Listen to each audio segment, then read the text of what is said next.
প্রিয় দর্শকবৃন্দ, আমরা বাংলাদেশের মানুষ প্রায় সবাই ধান বা ধানের গাছের সাথে পরিচিত। কিন্তু একসময় ধানেরই বিকল্প হিসেবে ব্যবহার হতো যে কাউন, তার সাথে অনেকেই পরিচিত নই। এখন যে ক্ষেত দেখতে পাচ্ছেন, এটাই সেই কাউনের ক্ষেত। এগুলাই কাউনের গাছ।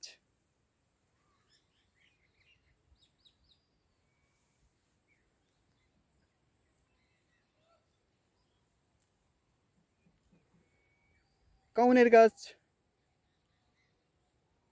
ধানের গাছের মতোই প্রায় সরু ও লম্বা,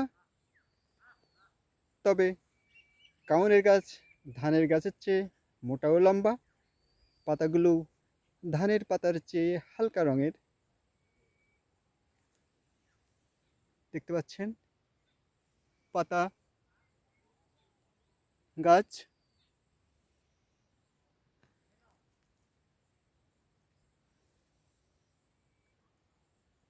ধানের শীষের মতোই কাউনেরও শীষ হয়। শীষে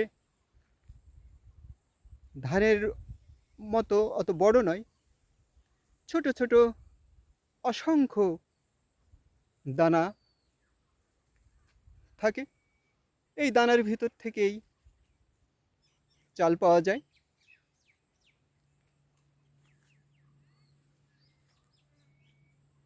আসুন ধানের বিকল্প কাউন সম্পর্কে আরও বিস্তারিত জেনে নেই।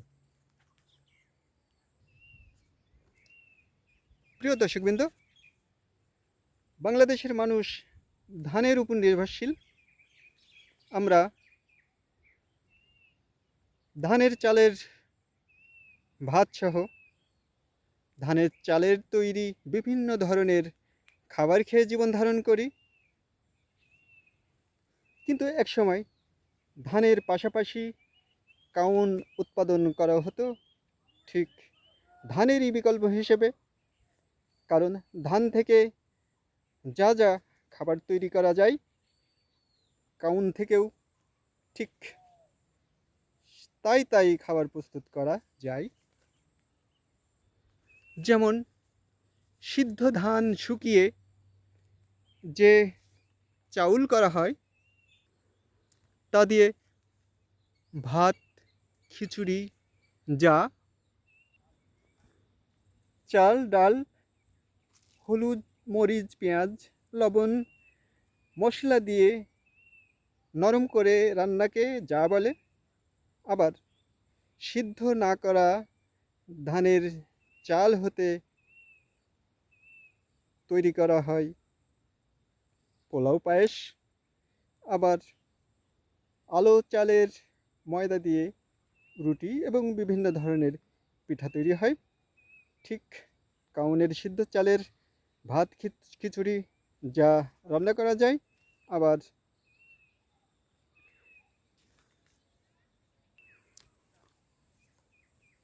ধানের চাল ও কাউনের চাল মিক্স করে ভাত ও খিচুড়ি রান্না করা হয়।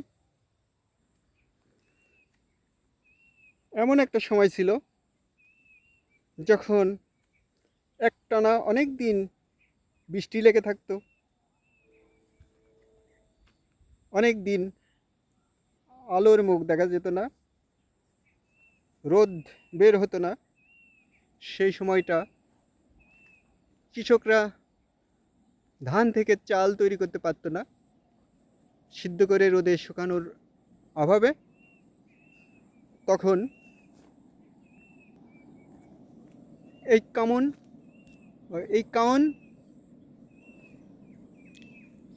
চুলায় অ্যালুমিনিয়ামের পাতিল চড়িয়ে আগুনে ভাজা হতো।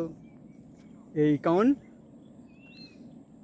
আঞ্চলিক ভাষায় এই কাউন ভাজাকে বলতো উনছানো। সেই উনছানো কাউনের চাল দিয়ে রান্না হতো মজাদার পায়েস ও যা। এই কাউনের অপর নাম আবার ভুরি। একসময় দরিদ্রপীড়িত মানুষ এই ভুঁড়ির ভাত এবং পাটের শাককে খেয়ে জীবন ধারণ করত। সে সময় ধানের দাম ছিল অনেক বেশি এবং কাউনের দাম ছিল অনেক কম।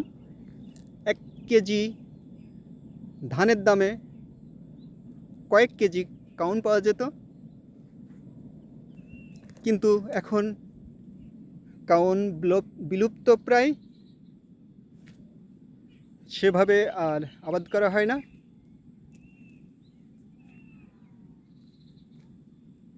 শুধুমাত্র গরু, ছাগল, মহিষের খাবারের জন্য কেউ কেউ এই কাউন আবাদ করে থাকে।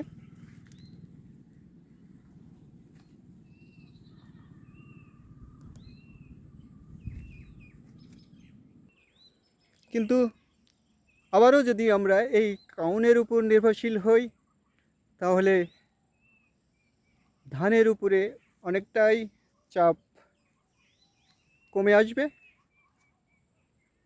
ধান যেখানে উৎপাদন সম্ভব নয়, যে আবহাওয়ায় ধান উৎপাদন করা সম্ভব নয়, সেখানে কাউন ফলানো সহজ। তাই আমরা ধানের বিকল্প হিসেবে এখনও কাউনের ব্যবহার অব্যাহত রাখতে পারি। প্রিয় দর্শকবৃন্দ, আজকের ভিডিও এখানেই। খোদা হাফেজ। সবাই ভালো থাকবেন।